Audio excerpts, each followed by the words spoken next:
Hey everyone, welcome to my channel as a married man. I want to thank you all for tuning it in and checking it out. It is here where we talk about love, life, relationships, and more, all from the perspective of a married man.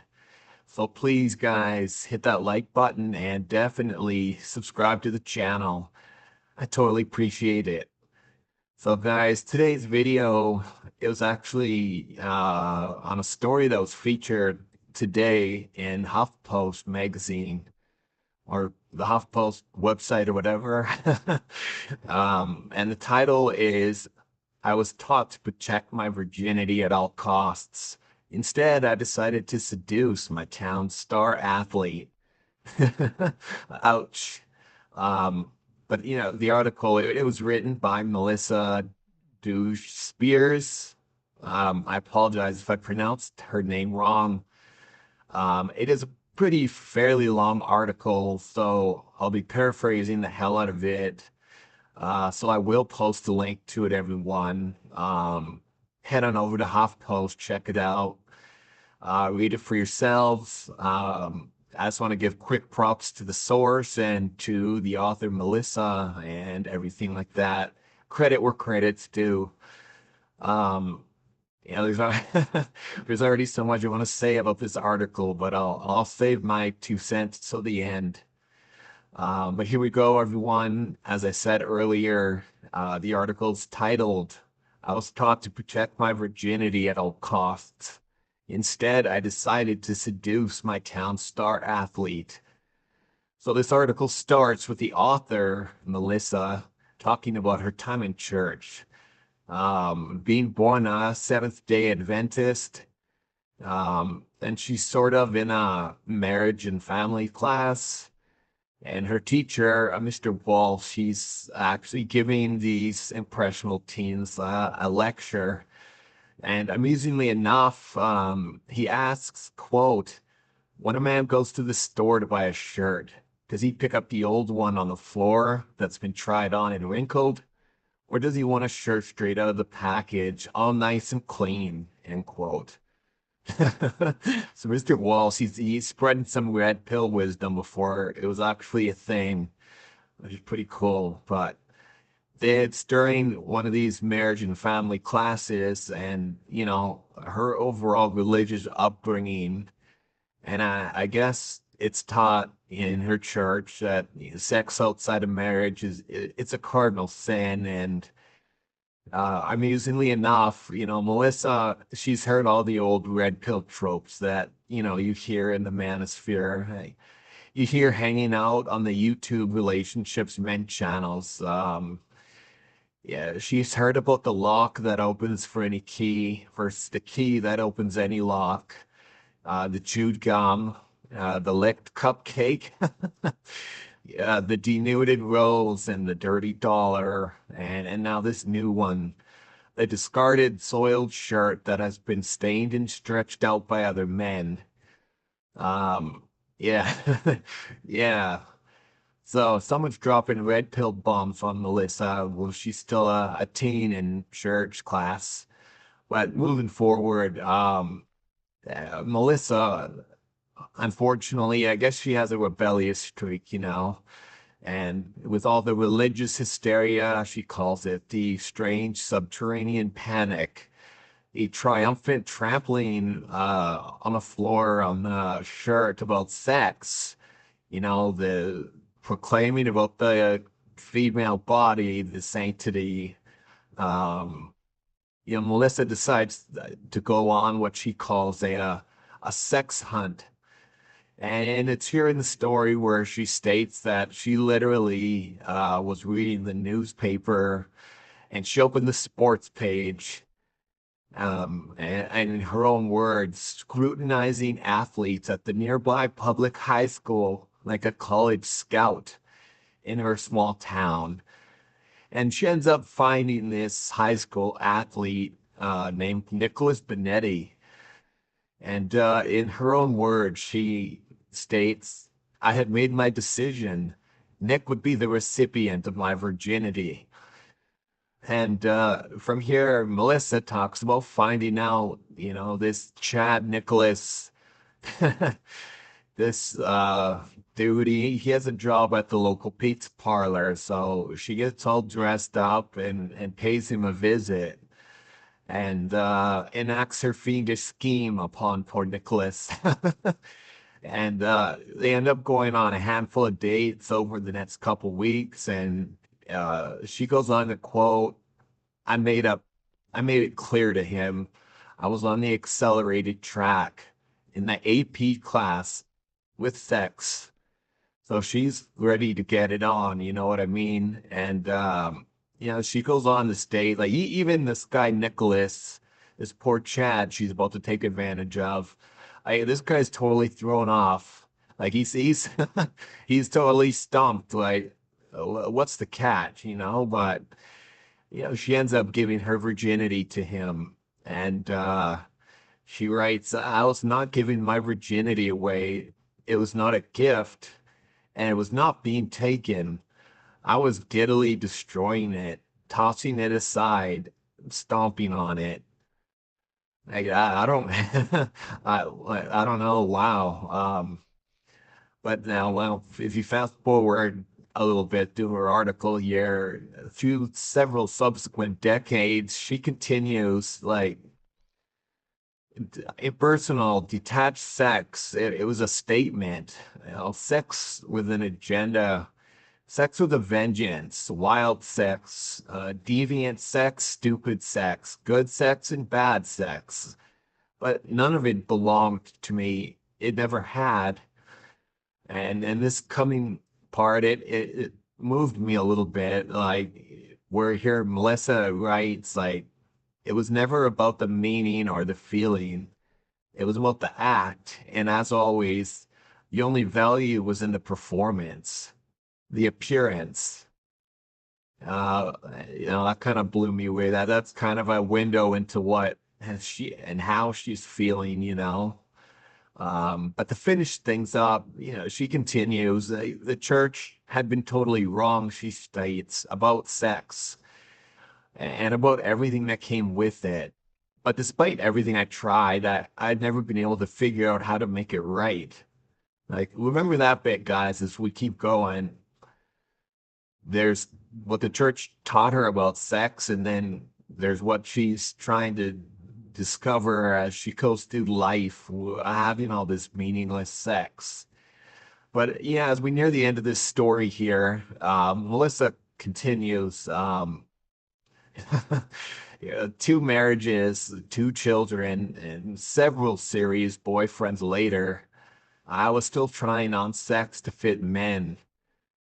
And Melissa, she finishes this with a little tale about how she's sitting in a bar watching a football game, and a woman sits down next to her.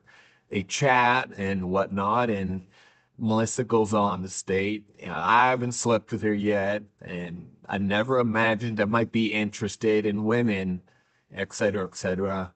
I'm just taking it as it goes. And then the final paragraph here, Melissa, she ends up by stating, well, I finally did figure out what the old church brethren was so scared of. It wasn't just sex, it was of us. Of us, I'm guessing she's referring to women. It was of us claiming our bodies and owning the sex and the pleasure and the power that we could achieve if we did. They didn't want us to know we could chew all the gum, eat all the cupcakes and whatnot. The whole shirt analogy. And lastly, you never know which one is going to fit until you try them all on for size. So that's the that's the article there, guys. Pretty much summed up very poorly by myself. And all I can really say is like, wow. Um, like Melissa's article about being a small town church going unicorn trad life and basically succumbing to the power of the temptation of the dark side of the force. Yeah, sorry guys with the Star Wars reference, but it basically sums this up. Good girls fall from grace, and But what's my opinion here as a married man? Um, so, I've mentioned a lot in my past videos, that I hang out in the manosphere, that place where all the MTOW dwellers, and red-pilled mages, they spread the gospel of male empowerment. The red pill is dispensed and all of that stuff. But believe it or not, I also spend time on the other side of the tracks in blue pill, like Evanist territory. Um, I think it's only fair to see things from, the opposite side of the spectrum, from a woman's perspective, of course, and it's only fair to see things from both sides of the mirror. So, and that's kind of where I found this article here today, about female empowerment and claiming one's womanhood and whatnot. But Melissa's story, as a married man, I'll admit my views are a little complex. Just the fact that I'm married and I'm self-proclaimed red pill. But I'm not MTAL by any means, but I do agree with a lot of MTAL beliefs. Like working out, work your mind, work your body, hustle. Be the best version of you can be. Always be on your grind. I believe in that. But then again, I disagree when they talk about stay away from marriage, don't have relationships, avoid women. It's in your best interest financially to just avoid relationships and marriage. I don't agree with that at all. I'm a married man and I advocate for marriage. I advocate for love.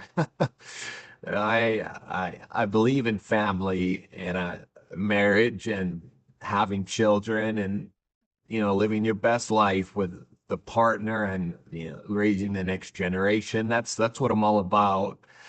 Um, so as a married man in the manosphere dweller, like I want to just state clearly my opinion.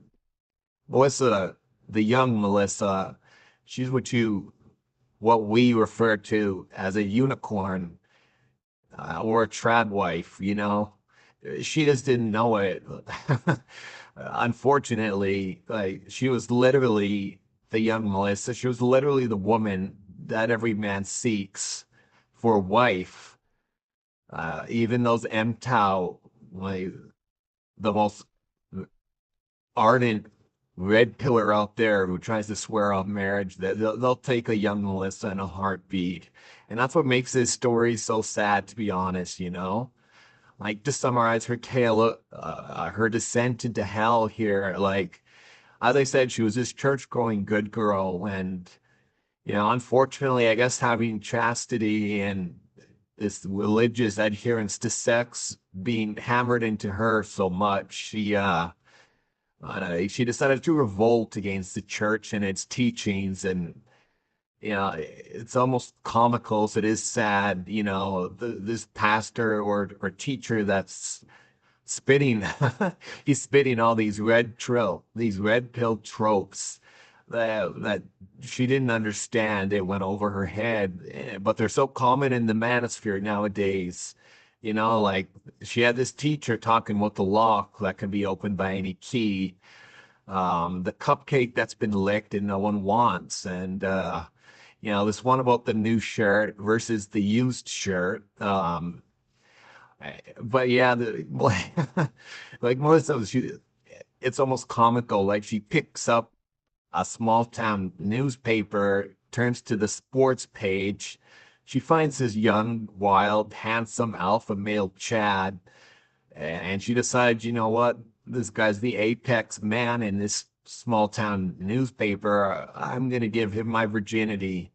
Like that's almost that's almost comical, but that's her story. And she even mentions like this guy Nick, like he's almost confused, like what are you doing? But he's a guy, as any young guy would do. Like this unicorn presented itself for slaughter, for sacrifice, and he took it. Like he took that. her virginity. Like she almost wanted it. Well, she did want him to. She begged him to almost. Um, and that's just that's insane to me. If you listen carefully, like you can literally hear the sounds of 1,000 M cow, red pill dudes laughing at that and cringing at that and exclaiming like absolute disbelief at that. Like, what kind of woman does that, you know? And Melissa, she keeps going and she talks about even after giving her virginity, like, that's no big thing, you know? It's kind of like a business transaction. And that's how sex became to her afterwards. Like she writes at one point, I felt nothing. There was nothing. And like she talks about sex from then on. Like it's utterly depersonalized. Like as I keep saying it, like, sex just becomes a transaction. And like I don't mean to laugh at this point. I don't mean to say it's funny, but like what's the outcome after all this? Two marriages, two children, and several serious boyfriends later, she states, and then she's still looking.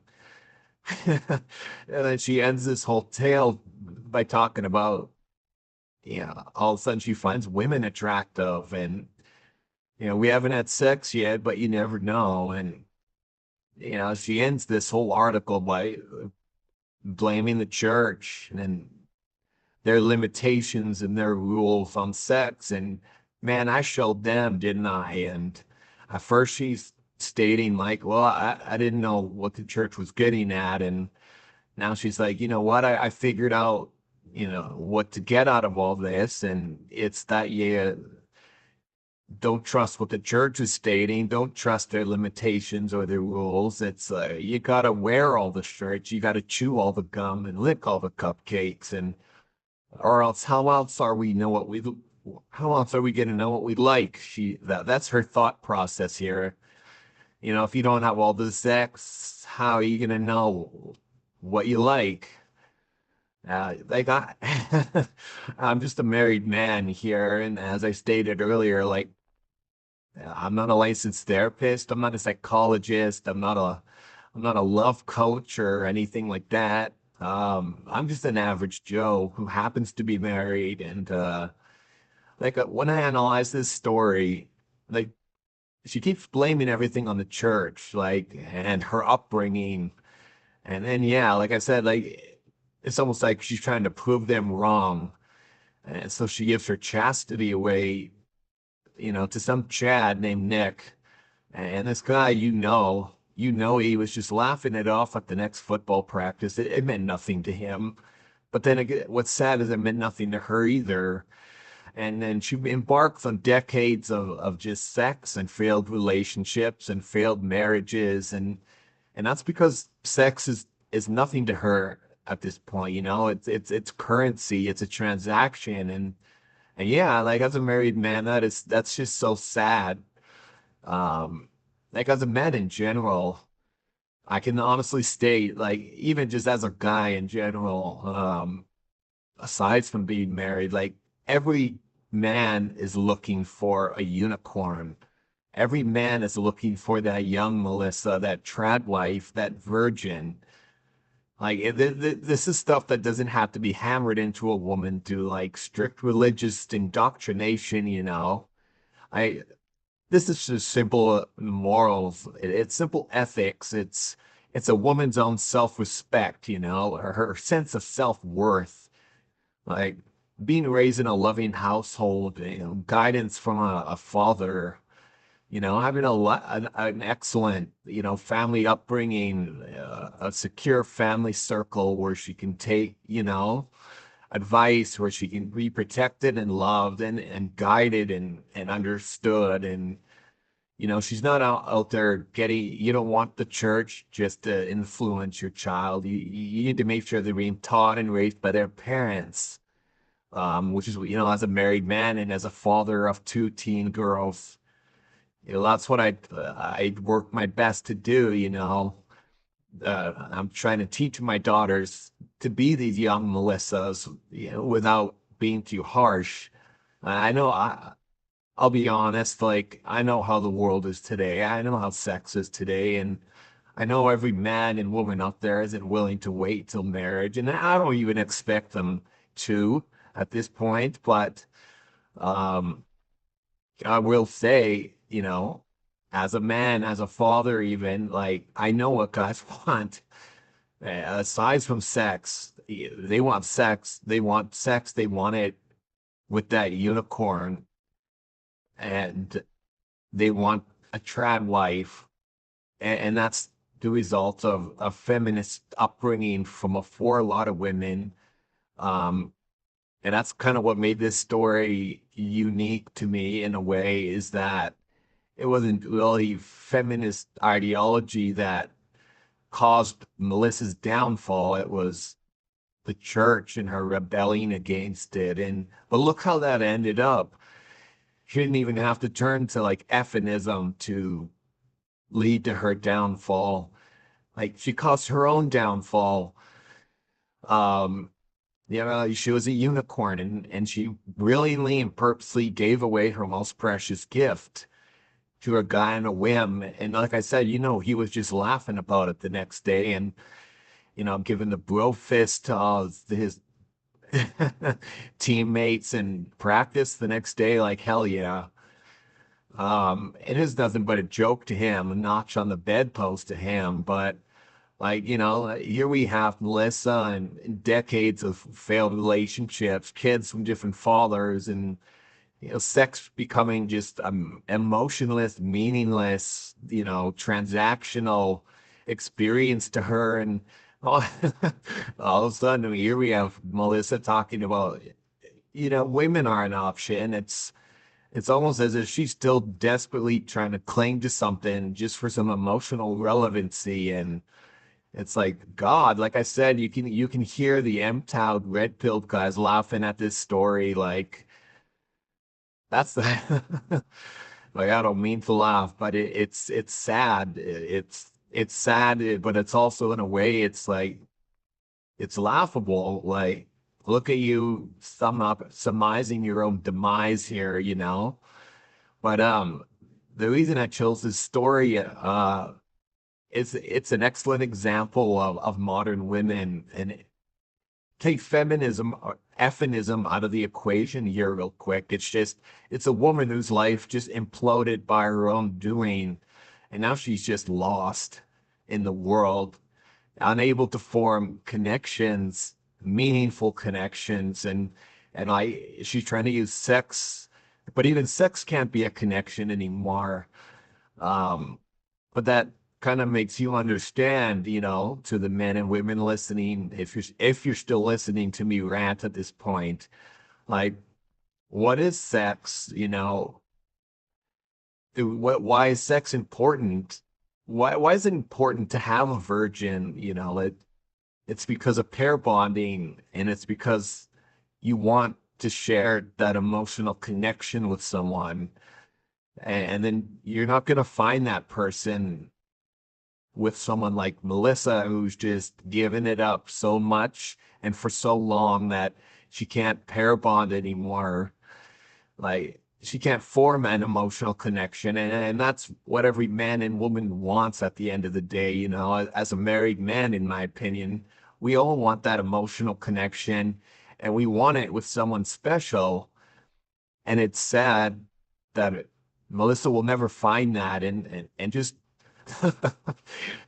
her mentioning like, well, this woman, maybe we haven't had sex yet, but it's like, good God, woman, like you're, it's as funny as it is sad. Like, I, how far, how much farther can you fall at this point? Like, what I'm trying to say, like, oh my God. But yeah, the story, it's a tragedy. I apologize for the long rants and everything. But like I said, I chose this story because it isn't just feminism that brought up it that brought her downfall, guys. It was like she brought it on herself, like in an attempt to uh kind of prove the church wrong and prove that, you know what, it's okay to have sex before marriage, and go against these doctrines of the church that I'm being taught. Like, you gotta prove the church right, you know? Um, but those are my closing marks as a married man here. Like, you don't know what you have until you lost it, sometimes. And then, sometimes learning is the hardest teacher you can have. You learn through experience, and sometimes it takes others' mistakes for you to learn. And I'm hoping a lot of people learn from Melissa's mistake here. Like, you kind of prove the church right when they talk about chastity, and they talk about, keeping your virginity until you find that special married, someone, and, waiting for your married wedding night and whatnot. Like, Melissa's the reason why you want to wait here. You know what I mean? Like, I literally, guys, just to end this, like I said, I apologize for droning on. I literally had my two daughters read this story, and they couldn't help but shake their heads. But let me know what I want to know what you guys think here. Like who's to blame here? Like, what caused Melissa's downfall? You know, is this a tragic tale, or am I exaggerating? Like, I'm interested to hear what you all think. So, like, leave me comments, guys. I'm getting some more on other videos. I really appreciate it. I've been getting emails. I'm getting actual feedback from my small but loyal audience here. So give me your thoughts on this. And go ahead to HuffPost and check it out yourself and read it over. Um, yeah, just give me your comments. I, of course, like the video as well, and subscribe to my channel if you haven't already. Trying to grow that small but loyal audience. Trying to reach triple digits here, hopefully one day. If you want to hit me up by email, my email is asamarriedman@outlook.com. If you have, another video suggestion, or you want to say hi, or you vehemently disagree with what I said, or you got a box of old vintage Star Wars toys and GI Joe sitting in your mom's attic, maybe you want to donate for the for the cause. But yeah, I'd love to hear from you guys either way.